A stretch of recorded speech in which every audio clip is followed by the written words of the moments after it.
Pendeta Mel Atok bertanya kepada Nandar, kenapa Anda membenarkan ajaran iman Anda dengan mengutip ayat-ayat Alkitab yang Anda sendiri mengatakan Alkitab itu sudah dipalsukan? Nah, memang Nandar ini ya kadang aneh-aneh saja guys.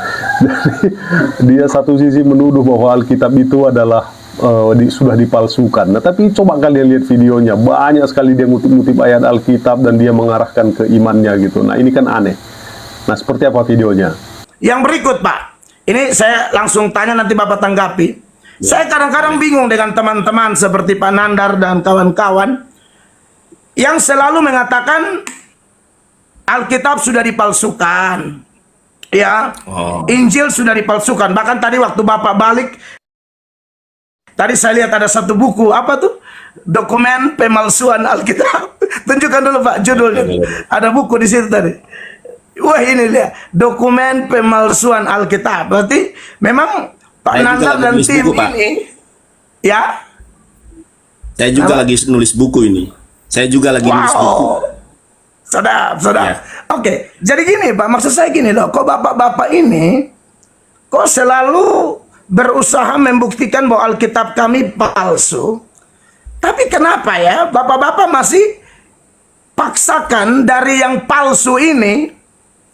Bapak-bapak kutip lalu seperti butuh dukungan dari kitab yang palsu ini, Pak. Seperti tadi Bapak kutip Yohanes 16 ayat 13, lalu menyatakan itu Nabi Muhammad. Loh, kalau memang kitab suci kami palsu, kenapa lagi Pak harus kutip dari Alkitab? Menurut saya itu kami sudah terbiasa mendengar itu dan pasti kami menolaknya karena faktanya bukan begitu. Tetapi yang kami persoalkan, kok Alkitab selalu dibilang sudah dipalsukan, sudah dipalsukan, sudah dipalsukan. Tapi kawan-kawan ini seperti standar ganda. Satu sisi mengatakan kitab suci kami palsu, tapi di sisi lain membutuhkan data dari yang palsu ini untuk mendukung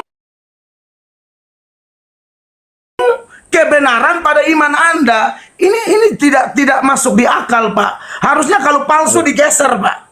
Fokus Al-Quran yang asli gitu loh. Itu ya, bagi saya begitu, Pak. Tentu berikut ada beberapa poin-poin tersebut dalam bahasa yang lebih sederhana. Saya menjelaskannya lebih sederhana ya. Jadi tidak seperti Nandar ini menggunakan bahasa-bahasa Yunani, jargon-jargon segala macam ya. Nah, poin yang pertama, tidak konsisten. Jika Nandar bilang Alkitab sudah dipalsukan, tapi tetap mengutip ayat Alkitab untuk mendukung pendapatnya, itu tidak konsisten namanya Nandar. Nah, kalau Nandar pikir Alkitab tidak bisa dipercaya, nah harusnya si Nandar ini tidak menggunakannya. Nah, jika Nandar mengatakan Alkitab sudah dipalsukan, artinya dia tidak percaya isinya benar. Tetapi jika orang itu kemudian mengutip ayat-ayat dari Alkitab untuk mendukung pandangan atau argumennya, itu jadi aneh dan tidak konsisten. Ibaratnya seperti mengatakan sebuah buku tidak berguna, tapi kemudian menggunakan bagian dari buku itu untuk membuktikan sesuatu. Nah, kan aneh. Nah, jikalau dia bilang Alkitab salah, dia tidak seharusnya menggunakannya sebagai bukti apapun. Nah, poin yang kedua saya mau kasih tahu kepada Nandar. Nah, memilih-milih. Kadang orang hanya mengambil bagian tertentu dari Alkitab yang mendukung pendapat mereka dan mengabaikan bagian lain. Ini bisa membuat makna yang sebenarnya dari Alkitab itu menjadi salah. Nah, kadang-kadang orang hanya memilih ayat-ayat Alkitab yang mendukung pendapat mereka dan mengabaikan ayat-ayat lain yang tidak mendukung. Misalnya, mereka mungkin mengambil satu kalimat yang cocok dengan pandangan mereka, tetapi tidak melihat keseluruhan cerita atau konteks dari kalimat itu. Nah, contohnya apa? Misalnya dia bilang, oh Yesus sujud. Nah, ini Don Ditan sering bilang ini ya. Nah, kami juga umat Muslim berdoa bersujud. Nah, Yesus tidak makan babi. Jadi kami juga adalah orang-orang tidak makan babi. Tapi apakah Nandar ataupun Don Ditan ini memikirkan bahwa Yesus itu juga tidak makan udang? Nah, karena menurut Taurat itu ketat aturan makannya ya. Tidak boleh memakan binatang yang tidak berkuku belah dan tidak memamah biak seperti itu. Nah, belum lagi tidak boleh makan ikan yang tidak memiliki sisik seperti belut dan lele. Nah, itu kenapa diabaikan gitu ya. Nah, jadi mereka cuma mencomot-comot, si Nandar ini juga dan Don Ditan mencomot-comot ayat yang menurut mereka cocok aja gitu. Nah, sisi lain mereka menuduh bahwa Injil itu sudah palsu seperti itu. Nah, ini bisa menyebabkan kesalahpahaman atau distorsi terhadap makna asli dari Alkitab itu, Nandar. Jadi, untuk memahami pesan yang sebenarnya, penting untuk membaca dan memahami keseluruhan konteks, bukan hanya bagian yang dipilih. Nah, poin yang ketiga, sejarah dan teks. Ada banyak penelitian yang menunjukkan bahwa meskipun ada beberapa perbedaan kecil dalam manuskrip Alkitab yang lama, pesan utamanya tetap sama dan tidak berubah. Nah, yang perlu dipahami adalah pesan utama. Nah, poin yang keempat, pandangan Kristen.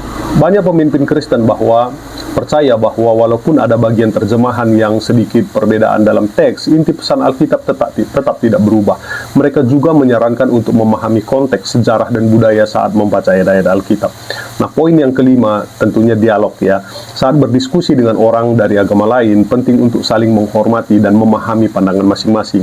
Argumen bahwa teks telah dipalsukan memerlukan bukti kuat dan penelitian yang mendalam. Nah, harusnya Nandar ini beberkan bukti segala macam ya. Jangan mengutip-ngutip bukti-bukti ataupun data-data minor.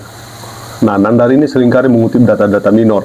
Nah, kasihlah data mayor seperti itu. Nah, untuk menjawab argumen seperti yang disampaikan oleh Nandar, bisa dibahas bukti sejarah dan penelitian modern yang menunjukkan bahwa meskipun Alkitab telah melalui banyak proses penyalinan, inti pesannya tetap sama, Nandar ya.